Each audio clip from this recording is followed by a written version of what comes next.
Alors, dans cet exercice, vous avez une entreprise qui cherche à créer un logo. Donc le logo, c'est celui-là, une espèce de couronne, hein. On veut que la hauteur soit égale à 5. Et on veut que sur les côtés ici, le petit bout qui est là soit égal à 1,66. La dimension en bas n'est pas donnée. Un début de l'exercice, ça va être de déterminer la dimension qui est là. Donc la partie, on vous dit pour définir la partie la plus complexe du logo, c'est-à-dire la partie supérieure, donc effectivement l'espèce de vague en haut, un designer décide d'utiliser une fonction f dont une expression est la suivante. Donc c'est ce que j'ai réécrit ici. Et donc en partie A, on nous demande de montrer que pour tout x appartenant à R, f de moins x est égal à f de x. Donc ça veut dire que x et son opposé ont exactement la même image par f. Donc pour démontrer ça, je vais calculer l'image de moins x. Donc pour tout x appartenant à R, l'image de moins x, qu'est-ce que ça vaut? J'espère prouver à la fin que c'est pareil que l'image de x. Donc je reprends la fonction f et je remplace tous les x par des moins x. Donc ça me donne moins 4 fois moins x au carré plus a, exponentielle de moins x au carré plus 2. Et donc, tout réside dans le fait que le carré de moins x fois moins x, c'est en fait égal à x fois x.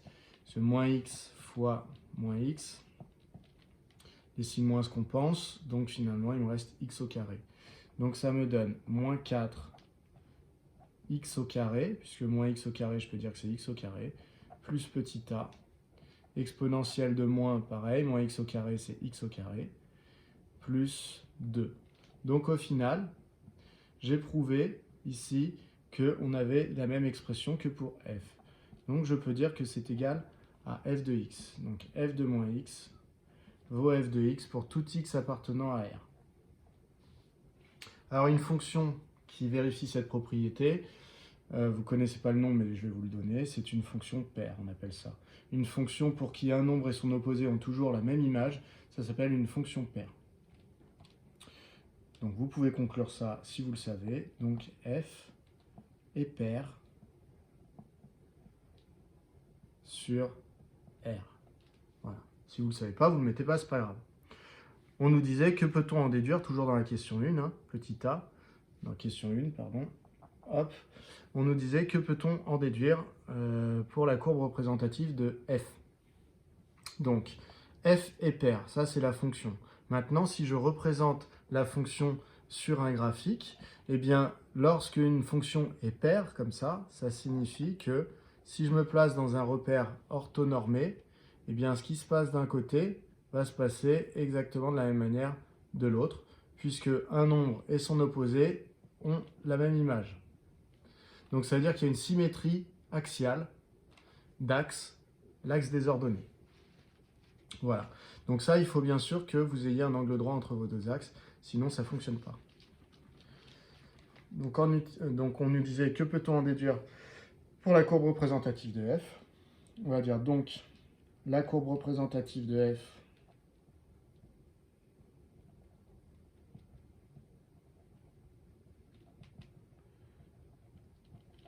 dans un repère orthogonal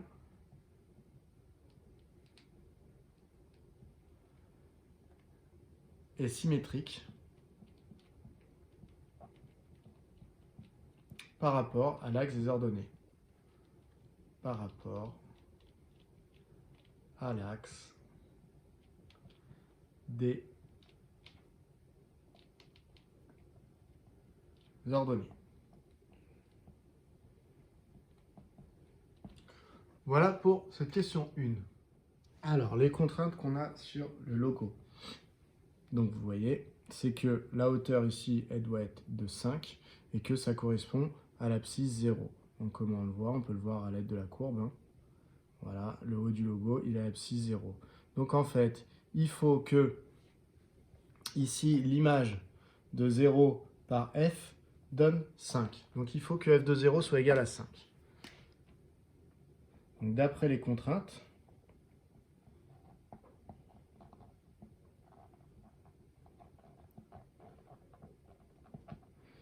f de 0 doit être égal à 5. Donc, je vais chercher à savoir ce que ça veut dire. f de 0 égale 5, ça veut dire que ce calcul-là, quand x est remplacé par 0, doit me donner 5. Donc ça me donne moins 4 fois 0 au carré plus a fois exponentielle de moins 0 au carré plus 2. Donc ça, c'est f de 0. Ça doit être égal à 5. Mais 0 au carré, ça vaut 0. Donc moins 4 fois 0, ça fait 0.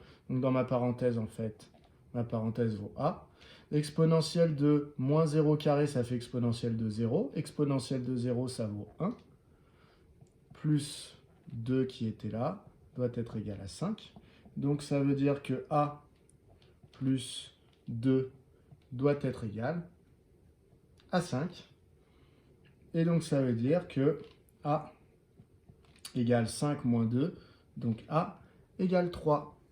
Voilà qui vient conclure cette question, demander de montrer que a devait être égal à 3. C'est le cas. Alors, dans la partie B, la première question, on me demande de déterminer la limite de f en plus l'infini. Donc, pour déterminer la limite de f en plus l'infini, j'observe un petit peu l'expression de ma fonction. Lorsque x tend vers plus l'infini, ici, je me retrouve avec x au carré qui tend vers plus l'infini, donc moins 4x au carré qui tend vers moins l'infini, donc moins 4x au carré plus 3 qui tend vers moins l'infini. Dans l'exponentielle, si x tend vers plus l'infini, x au carré tend vers plus l'infini, moins x au carré tend vers moins l'infini, exponentielle de quelque chose qui tend vers moins l'infini, ça tend vers 0. Donc ici, j'ai quelque chose qui tend vers moins l'infini fois quelque chose qui tend vers 0. C'est une forme indéterminée, il va falloir que j'aille voir un petit peu ce qui se passe. Le plus 2 tend vers 2. Donc, quand j'ai une forme indéterminée face à moi, j'observe un petit peu à quoi elle est due. Elle est due à un infini dû à un polynôme et à un 0 dû à une exponentielle. Donc deux familles de fonctions différentes, les polynômes et les exponentielles. Pour m'en sortir, quand c'est comme ça, j'ai des formules qui relient justement ces deux familles, qui sont les formules de croissance comparée. Donc j'essaie de voir comment je pourrais les appliquer. Alors, il y a une fonction, il y a une formule de croissance comparée, hein, avec du infini et du 0. Il y a celle-là, la limite quand x tend vers moins l'infini de x, e de x, qui vaut 0. Normalement, c'est moins l'infini fois quelque chose qui tend vers 0. Hein. Quelque chose qui tend vers moins l'infini fois quelque chose qui tend vers 0, ça tend vers 0. Mais il y a aussi celle avec n'importe quelle puissance. Hein. Ici, je peux mettre un carré, je peux mettre un cube, je peux mettre un puissance 4. Voilà, tout ça, c'est dans votre cours. Donc, moi ici, je vais transformer un petit peu l'écriture. Et une manière de transformer l'écriture, ça va être de développer. Donc, moins 4x au carré exponentielle de moins x au carré plus 3 exponentielle de moins x au carré plus 2. Et donc ici, je vais reconnaître une formule de croissance comparée ici. Alors,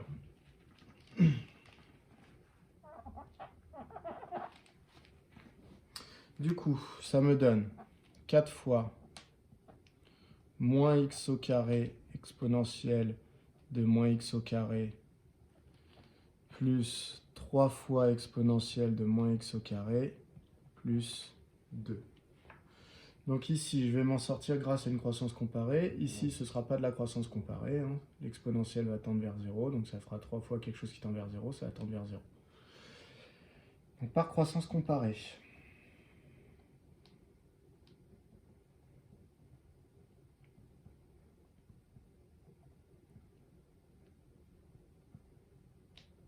Je sais que la limite d'un grand X exponentielle grand X quand grand X tend vers moins l'infini, c'est égal à 0.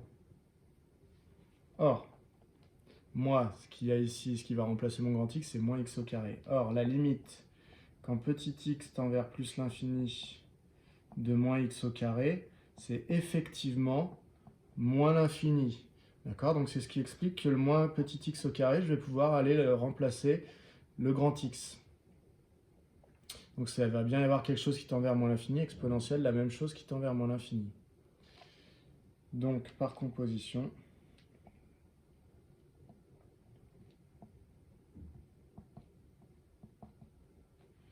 la limite de moins x au carré exponentielle de moins x au carré quand x tend vers plus l'infini, c'est le petit x, hein, eh bien, c'est égal à 0. Donc, c'est réglé pour cette partie-là. Il me reste à parler d'exponentielle de moins x au carré. Donc, 2 plus la limite de exponentielle de moins x au carré, donc pas besoin de justifier plus que ça. Ça fait exponentielle de quelque chose qui tend vers moins l'infini, donc c'est 0. Donc, par somme, vous pouvez dire que la limite quand x tend vers plus l'infini de 4 fois moins x au carré exponentielle de moins x au carré plus 3 exponentielle de moins x au carré plus 2, eh bien ça donne, donc ça faisait 4 fois quelque chose qui tend vers 0, ça tend vers 0. 3 fois quelque chose qui tend vers 0, ça tend vers 0. Donc finalement, la limite, c'est 2. Donc ça veut dire que la limite de f de x est égale à 2, puisque ça, c'est f de x. Donc je peux l'écrire. Donc, limite de f de x est égale à 2 quand x tend vers plus l'infini. Voilà. Alors, ça, c'était la limite en plus l'infini que je viens de trouver. Maintenant, on me demandait la limite en moins l'infini. Alors, pour la limite en moins l'infini, je ne vais pas refaire tous des calculs comme ça, je pourrais faire la même chose. Mais pour la limite en moins l'infini, je vais prétexter que finalement ma fonction f est paire. Donc, si elle tend vers 2 en plus l'infini, elle tend vers 2 en moins l'infini. Donc, je vais dire, or, f est paire. Alors, si vous ne connaissiez pas ce mot de paire, vous pouvez dire, or, l'image de moins x est égale à l'image de x. Ce que vous avez démontré dans la partie A, question 1. Or, f est paire sur grand R. Donc, la limite quand x tend vers moins l'infini de f de x, c'est la même que la limite de f de x quand x tend vers plus l'infini. Et donc, c'est en fait égal à 2 également. Voilà. Donc ici, on trouve la deuxième limite qui nous plaît en moins l'infini. Donc que ce soit en moins l'infini ou en plus l'infini, la limite vaut 2. Et si on vous avait demandé de l'interpréter graphiquement, eh bien vous auriez dit qu'il y avait une asymptote horizontale en plus l'infini et en moins l'infini d'équation y égale 2. Alors, dans la question 2 petit a, on vous demande de montrer que la dérivée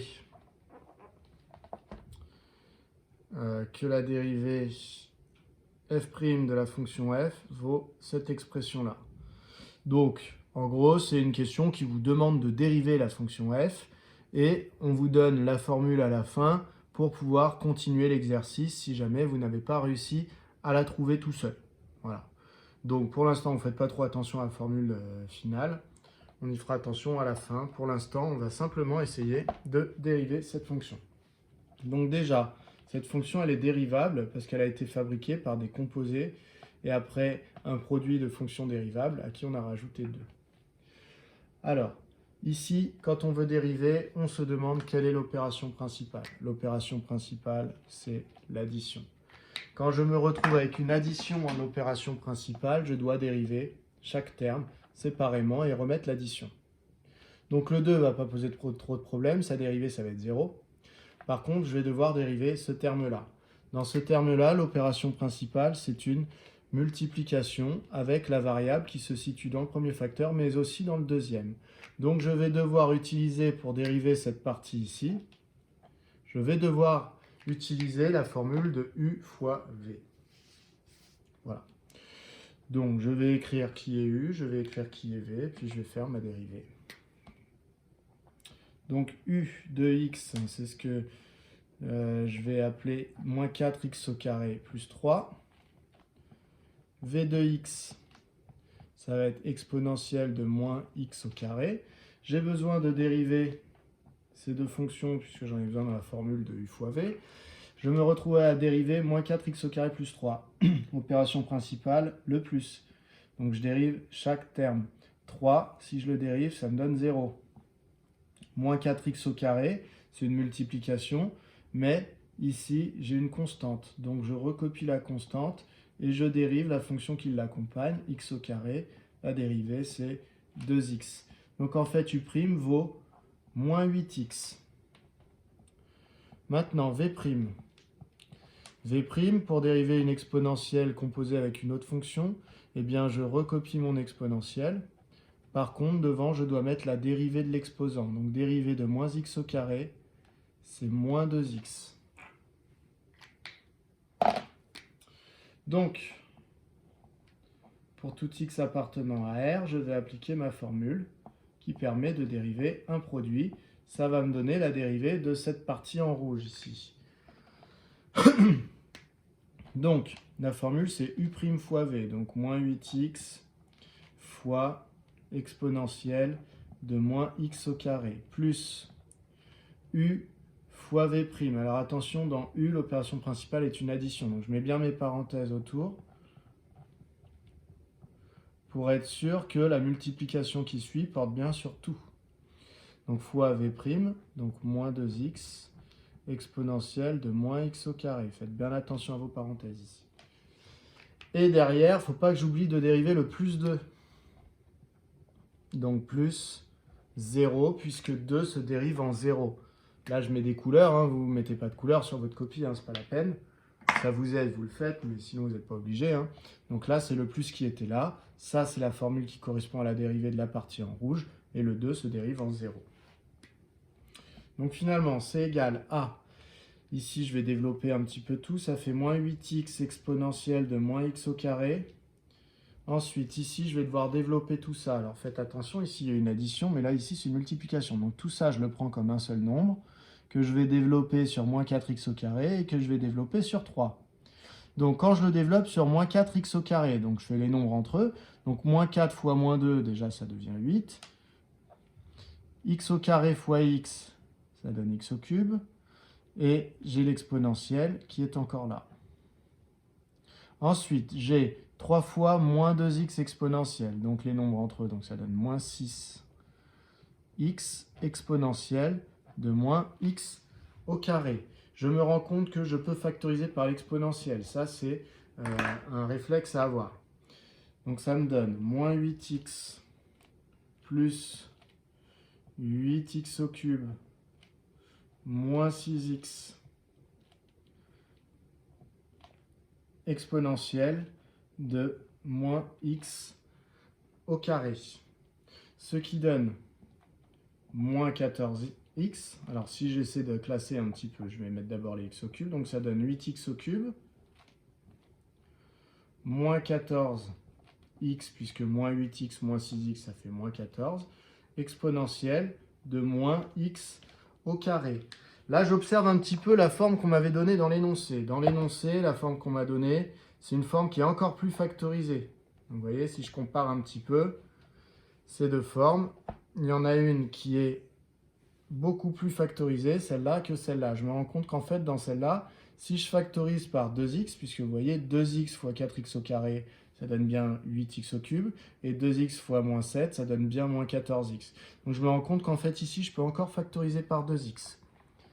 Donc je le fais, je factorise par 2x, ça me donne 2x facteur de... Qu'est-ce qui me reste ici si je prends 2x? Il me reste 4 et x au carré. Et ici, si je prends 2x, il me reste moins 7, puisque 2x fois moins 7 donne bien moins 14x. Voilà, j'ai donc démontré que une expression de la dérivée était ça. Voilà pour cette question petit a. Pour la question petit b, on me demande d'étudier le signe de la dérivée sur R. Hein, question assez classique une fois que j'ai calculé une dérivée. Donc pour étudier un signe, déjà j'observe les opérations principales. Multiplication ici, multiplication là. Ça veut dire que je vais pouvoir faire un tableau de signes avec une ligne pour 2x, une ligne pour 4x au carré moins 7 et une ligne pour l'exponentielle. Alors pour l'exponentielle, c'est facile parce qu'une exponentielle est toujours strictement positive, donc je peux remplir la ligne. 2x, bah son signe dépend de x. Si à la place de x, vous mettez un nombre négatif, 2x sera négatif, mais si à la place de x, vous mettez un nombre positif, 2x sera positif. Donc je suis capable de remplir la ligne de 2x. Ce qui va me poser le plus de problèmes, c'est la ligne de 4x au carré moins 7. Donc Pour trouver le signe de 4x au carré moins 7, j'observe que c'est un polynôme du second degré. Voilà, donc il va falloir que j'étudie le signe d'un polynôme du second degré.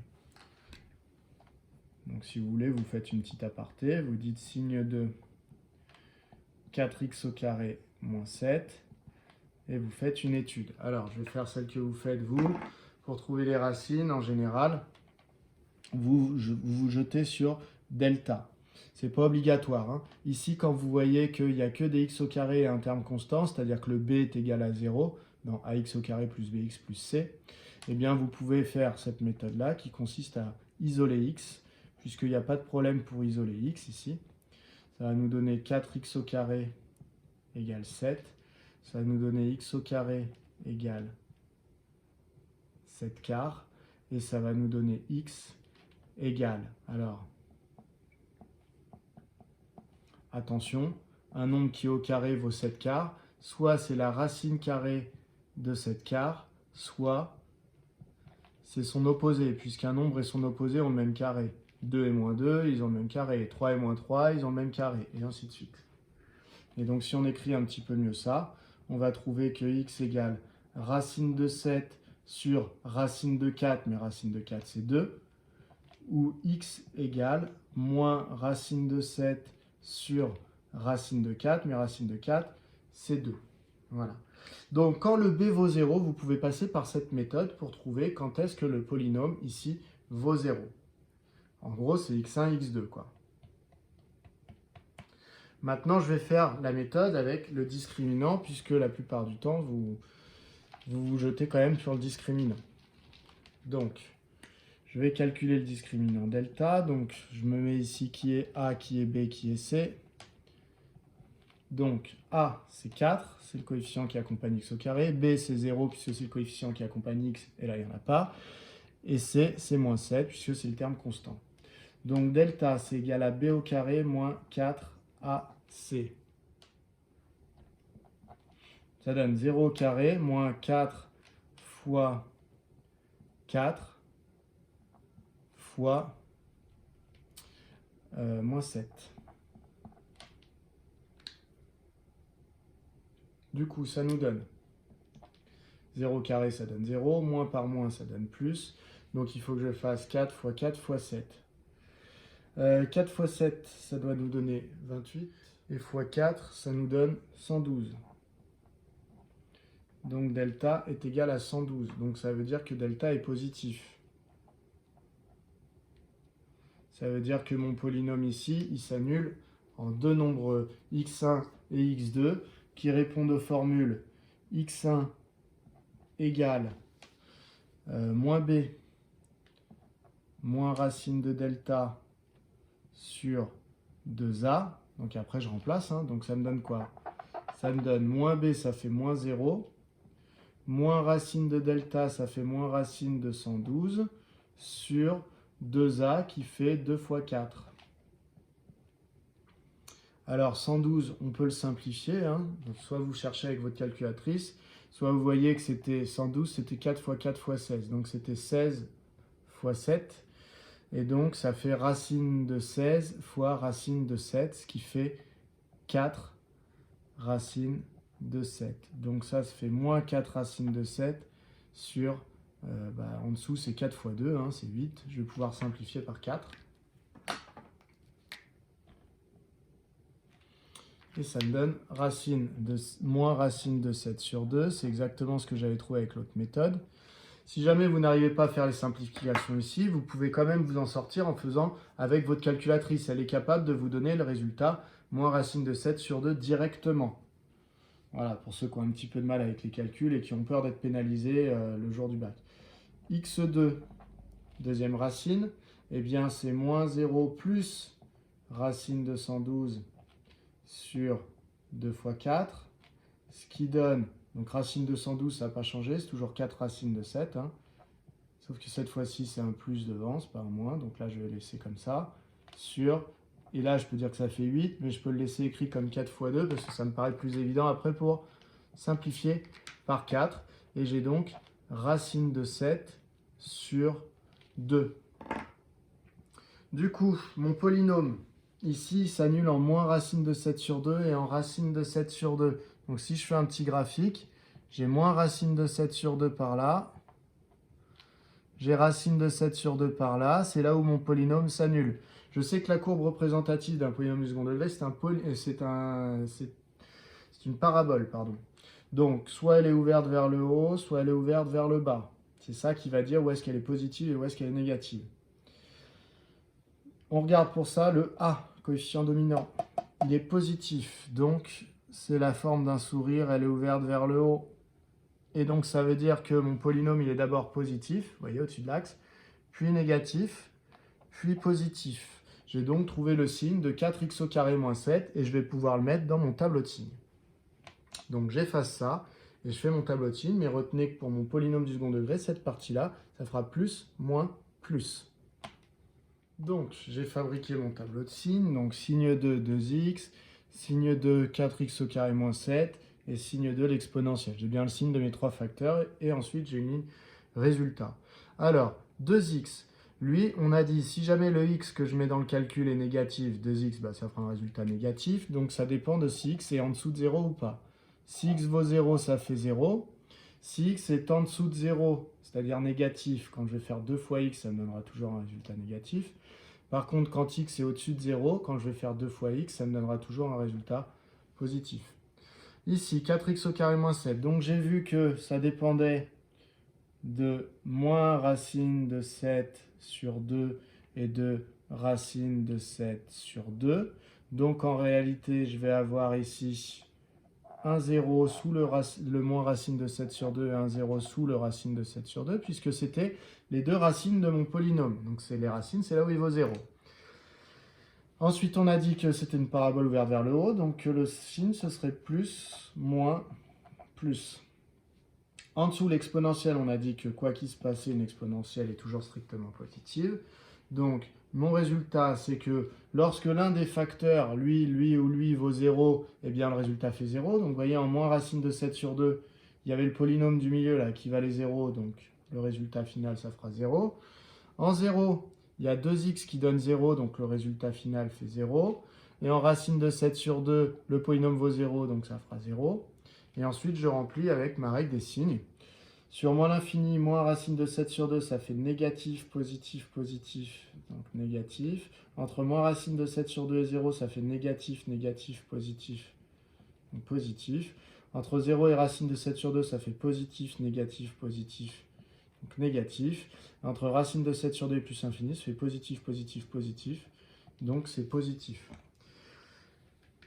Voilà, j'ai donc ici mon tableau de signes pour la dérivée sur R tout entier. Ça nous amène à la question C. Dans la question C, on me demande de prouver que le tableau de variation de F... Alors attention, ce n'est pas sur R ce tableau de variation. On pourrait être étonné de voir que deux flèches, alors que le signe de la dérivée, on a vu que c'était négatif, positif, négatif, positif. Donc la fonction F, normalement, elle fait décroissant, croissant, décroissant, croissant, puisque la dérivée fait négatif, positif, négatif, positif.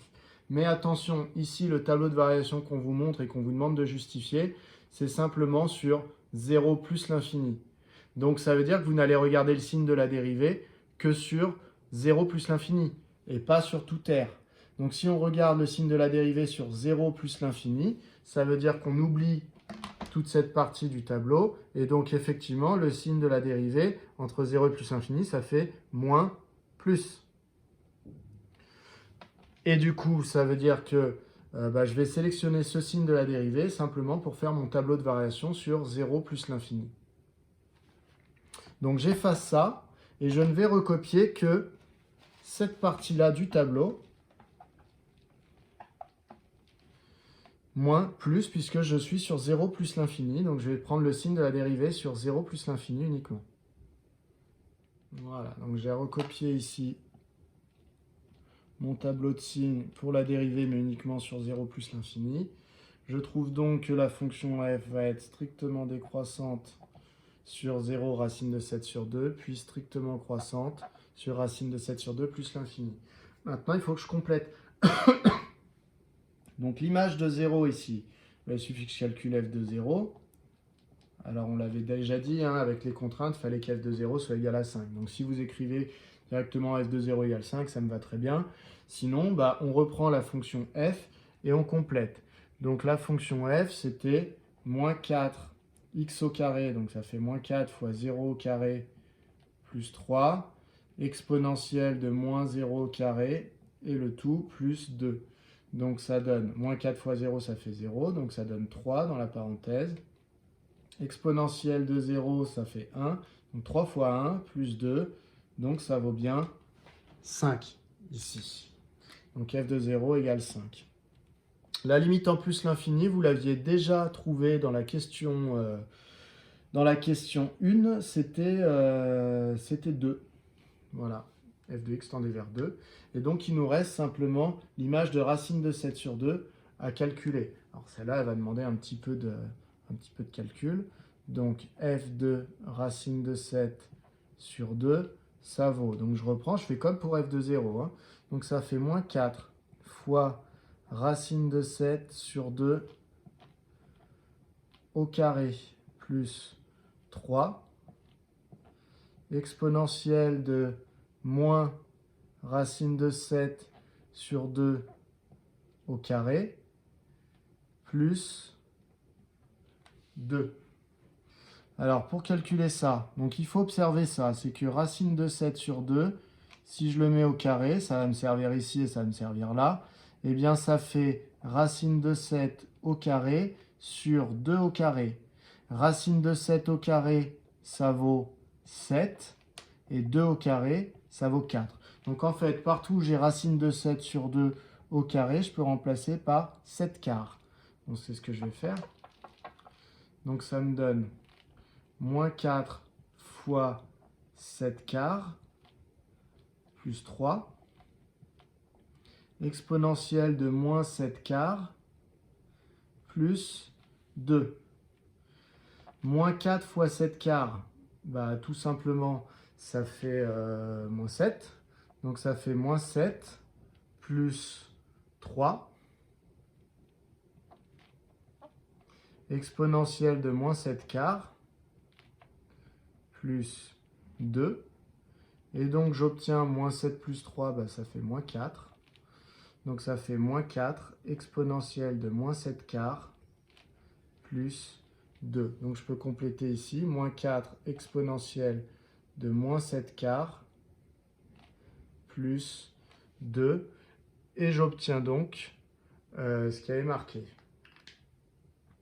Donc dans la première version que je vous avais montré ici, là, il y a une petite erreur, mais vous, dans votre contrôle, vous n'aurez pas cette erreur, puisque je vais la corriger de ce fait. Donc c'est moins 4 exponentielle. Voilà pour la justification du tableau de variation. Alors du coup, dans la question 3, on me demande de montrer que l'équation f de x égale 1,66 admet une unique solution sur l'intervalle racine de 7 sur 2 plus l'infini.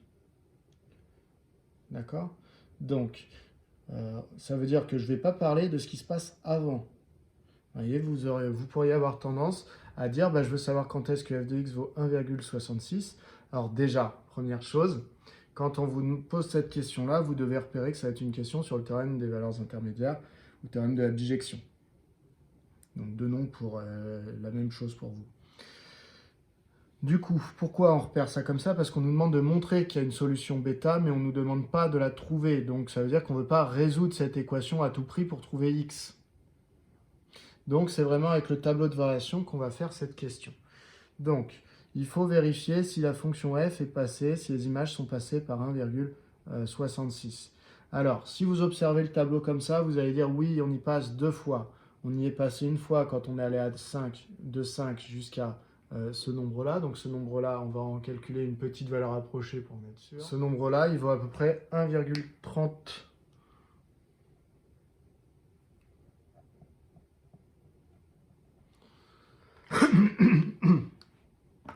Donc ça veut dire que quand nos images partent de 5 et descendent jusqu'à 1,30, elles sont passées par 1,66.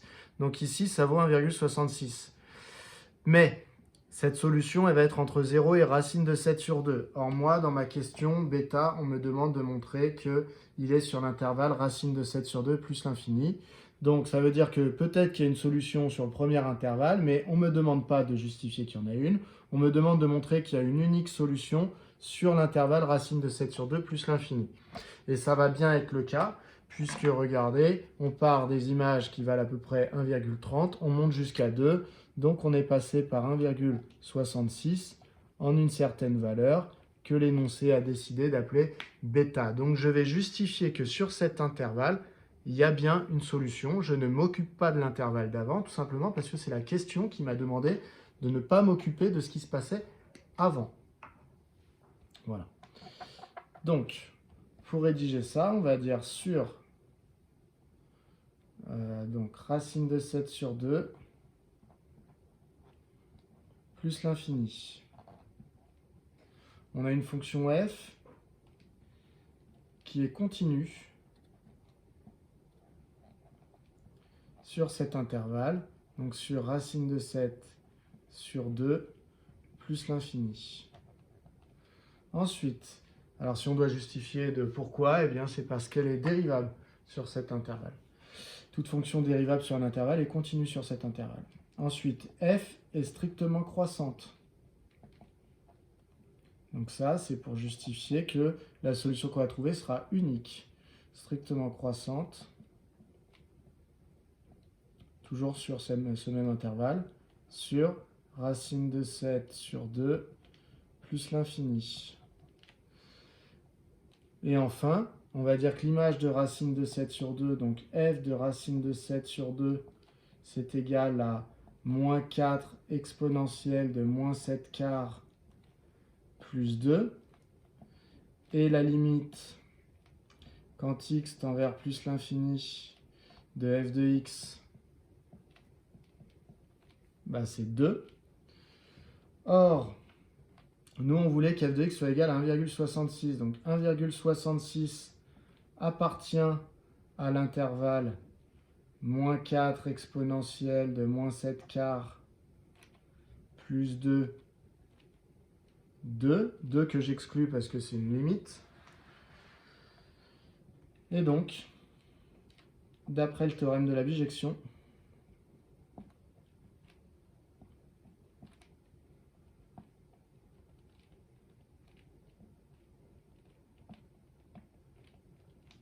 ou théorème des valeurs intermédiaires, comme vous voulez, l'équation f de x égale 1,66 admet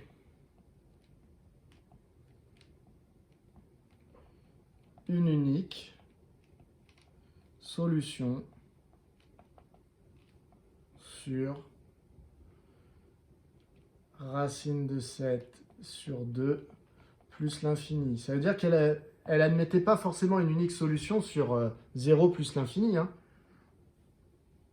Par exemple, là, elle en avait deux. Il y en avait une ici et une là. Mais sur l'intervalle racine de 7 sur 2 plus l'infini, il n'y en a qu'une. Donc voilà pour cette question. Pour la question petit b, on me demande de déterminer une valeur approchée de cette solution bêta. Donc, je replace le tableau. C'est question petit b. On me demande une valeur approchée de bêta. Donc ça va se faire avec la calculatrice. Alors ici, je peux mettre le petit b ici. Hein. Vous n'êtes pas obligé de recopier le tableau. Hein. Le tableau, il nous sert un petit peu, mais pas obligé de le recopier. Et donc, on va faire à l'aide de la calculatrice. Donc déjà, ce qu'il faut comprendre, c'est que le bêta, on le cherche entre racine de 7 sur 2 et plus l'infini. Donc ça veut dire qu'avec ma calculatrice, je vais balayer l'intervalle qui va de racine de 7 sur 2, qui vaut à peu près 1,32, si vous le tapez à la calculatrice, jusqu'à plus l'infini. Donc moi, je vais faire balayer à ma calculatrice les valeurs qui partent de 1,30 et je vais les faire avancer comme ça pour voir un petit peu quand est-ce qu'on passe par 1,66. Donc au début, je vais peut-être faire aller de 1 en 1 et puis ensuite, je réduirai le pas. Donc je dois commencer par rentrer dans ma calculatrice la formule de la fonction. Donc c'est parti, il ne faut pas que je me trompe en le faisant. Donc je la rentre, une fois que j'ai fini, je redémarre. Voilà, ça y est, je l'ai tapé. Donc moins 4x au carré plus 3 exponentielle de moins x au carré plus 2. Je vais dans définir table. J'ai dit que j'allais démarrer à 1,30.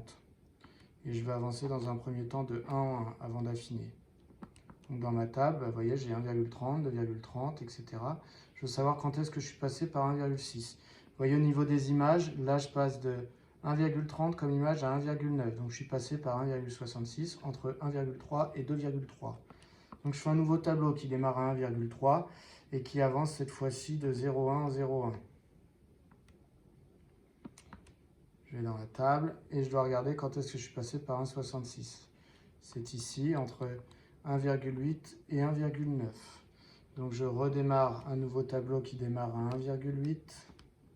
Et cette fois-ci, j'avance avec 2 chiffres après la virgule. Je regarde dans ma table. Je regarde quand est-ce que je passe par 1,6, 66. Donc c'est entre 1,86 et 1,87. Là, vous voyez, je suis au-dessus d'1,66. Donc entre 1,86 et 1,87, je vais aller voir un chiffre encore plus loin après la virgule. Donc je démarre à 1,86. Et je vais demander d'afficher à chaque fois un pas de 3 chiffres après la virgule. Et je passe par 1,66. Alors là, on a l'impression que ça tombe pile. Donc quand vous avez la sensation que ça tombe pile sur votre calculatrice, ne vous laissez pas avoir, vous allez dessus. Et ici, ça affiche la vérité. En tout cas, plus de chiffres. Donc vous voyez, ce qu'il avait arrondi à 1,66, en fait, c'est un peu plus grand qu'1,66. Donc ça veut dire quoi? Ça veut dire qu'en fait, mon bêta, il est entre 1,86 et 1,861. Donc voilà, j'ai mon encadrement au millième, ce qui va me permettre d'avoir une valeur approchée au centième. Donc, on va écrire ça sur notre cahier, enfin sur notre copie. Le petit tableau qui me permet de conclure, c'est les x et les y. Je recopie la partie du tableau qui m'intéressait. Donc j'ai vu que 1,86 et 1,861, c'était là que ça allait se passer. Ici, l'image, elle est de 1,6592. Et là, quand j'étais allé sur la case en particulier, ça faisait 1,660015. D'accord? Donc juste pour bien signifier que là, on est au-dessus d'un 66. Donc j'en déduis que bêta, il est entre 1,860 et 1,861. Donc ça, c'est un encadrement, mais on me demandait une valeur approchée. Donc je veux bêta environ égale A. Et la valeur approchée qu'on me demandait, c'était au centième. Donc si je dois arrondir à 2 chiffres après la virgule, comme bêta il est entre 1,860 et 1,861, eh bien en fait il est plus proche de 1,86 que de 1,87. Donc voilà pour ma valeur approchée de bêta. On me demande d'en déduire la largeur du logo. Alors je vous rappelle que la largeur du logo, on voulait que le logo s'arrête là où ça faisait, donc vous voyez la fonction f sur 0 plus l'infini. On l'avait étudié, on avait dit que sur 0 plus l'infini, elle était décroissante puis croissante. C'est ce tableau de variation. On a cherché bêta. Bêta, c'est, vous voyez, on est passé 2 fois par 1,66 sur le graphique. Une première fois par là, une deuxième fois par là. Donc, ici, le fameux bêta que je cherche, c'est la deuxième fois, c'est quand je suis remonté. Donc ça correspond exactement au logo. Vous voyez, le logo, c'était 1,66, mais quand je remontais. Donc ça veut dire que la largeur du logo, c'est-à-dire toute cette distance-là, eh bien en fait, c'est 2 fois l'abscisse à laquelle on est à une hauteur de 1,66. Or, l'abscisse à laquelle on a une hauteur de 1,66, c'est l'abscisse bêta. Donc ça veut dire que la largeur du logo, eh bien ça va être bêta ici et pareil de l'autre côté. Donc ça va être 2 fois bêta. Donc la largeur du logo vaut 2 fois bêta, ce qui fait à peu près 2 fois 1,86. Donc petit c, la largeur du logo est de 2 fois bêta, ce qui est environ égal à 2 fois 1,86, donc ce qui est environ égal à 3,72. Voilà, on a donc trouvé la largeur du logo que le designer va fabriquer. Ici, vous voyez, vous aviez 5, là, là vous avez 3,72. Voilà pour cette question. Dans la question 4, on vous dit à l'aide d'un logiciel, on effectue les commandes suivantes. Donc vous voyez, première ligne ici, l'utilisateur a tapé la formule de la fonction, a validé, donc l'ordinateur a validé, entre guillemets, qu'il avait enregistré ce calcul-là. Ensuite, l'utilisateur y a tapé simplifier la dérivée de la dérivée de ce qu'il y avait juste au-dessus. Donc ça, il faut avoir compris déjà que c'est l'expression de la fonction f de l'exercice. Donc on va simplifier l'écriture de la dérivée de f. Donc on simplifie l'écriture de la dérivée seconde. Donc en fait, ça, c'est l'écriture de la dérivée seconde. Ensuite, l'utilisateur, il a demandé de résoudre. Et là, vous voyez, c'est l'écriture de la dérivée seconde. Donc la dérivée seconde égale 0. Et le logiciel dit qu'il y a tout ça. Donc ça, ce sont les 4 solutions de la dérivée seconde égale 0. Alors elles sont rangées dans l'ordre, de la plus petite à la plus grande. Donc ça veut dire qu'en fait, le logiciel vous a donné les 4 endroits où la dérivée seconde s'annulait. Ça va vous aider pour dire, donc sans justifier, sur quels intervalles la fonction f était convexe et sur quels intervalles elle était concave. Donc vous savez que là où on passe de convexe à concave, c'est là où la dérivée seconde s'annule. Quand on observe la courbe de f, ici, donc il y a marqué dans l'énoncé que vous avez le droit de vous servir de ça, vous voyez qu'au début on part sur une portion concave, ensuite on est sur une portion convexe, ensuite on est sur une portion concave, puis convexe, puis à nouveau concave. Donc à chaque fois qu'on a eu un point d'inflexion, c'est-à-dire qu'on est passé de concave à convexe, de convexe à concave, de concave à convexe et de convexe à concave, c'est qu'on est passé par un point d'inflexion. Et le point d'inflexion, ça se matérialise comment? C'est là où la dérivée seconde valait 0. Donc, avec le petit logiciel, on vous a fait trouver là où la dérivée seconde valait 0. C'est en ces 4 valeurs-là. Donc, ces 4 valeurs-là sont les abscisses de vos points d'inflexion. Donc, ça veut dire que de moins l'infini jusqu'à cette valeur-là, c'était la portion concave.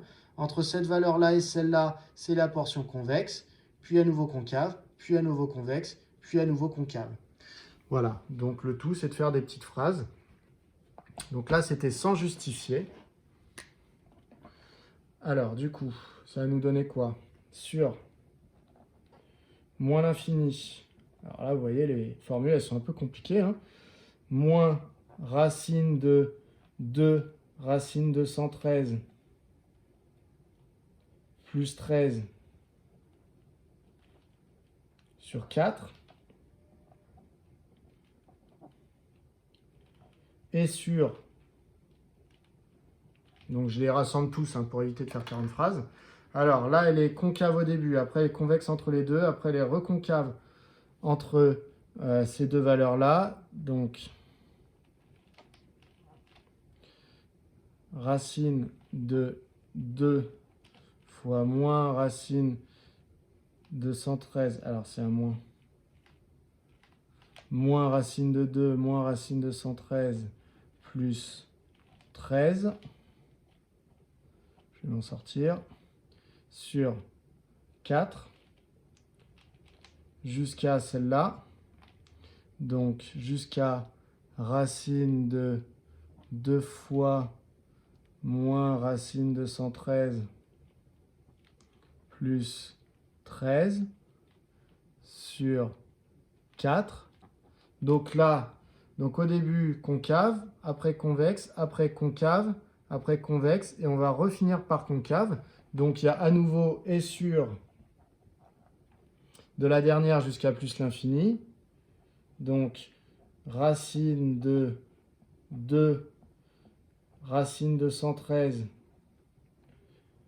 plus 13 sur 4 jusqu'à plus l'infini. F est concave.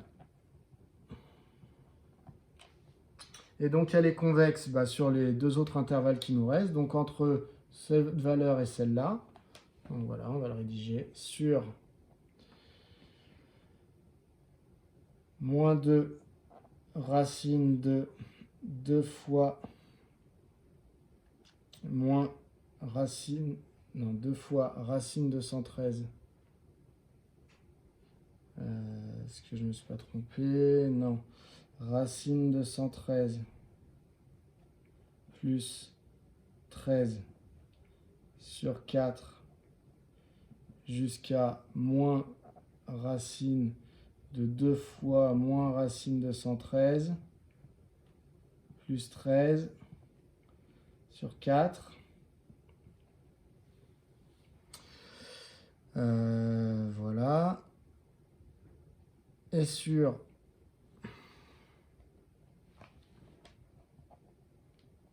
il reste le dernier intervalle, donc c'était entre celle-là et celle-là. Donc racine de...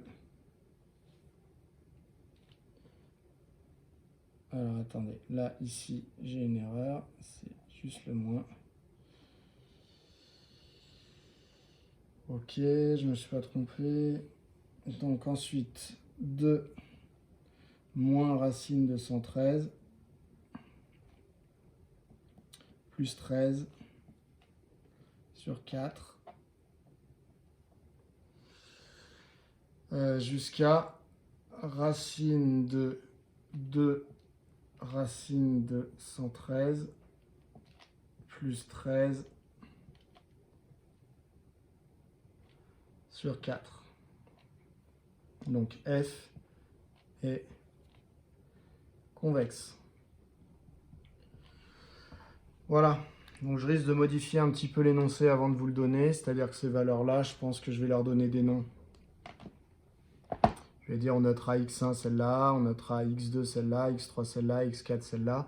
Comme ça, vous pourrez donner les intervalles sans recopier tout et sans perdre trop de temps juste sur la recopie de ces nombres-là. Voilà qui vient conclure ce devoir.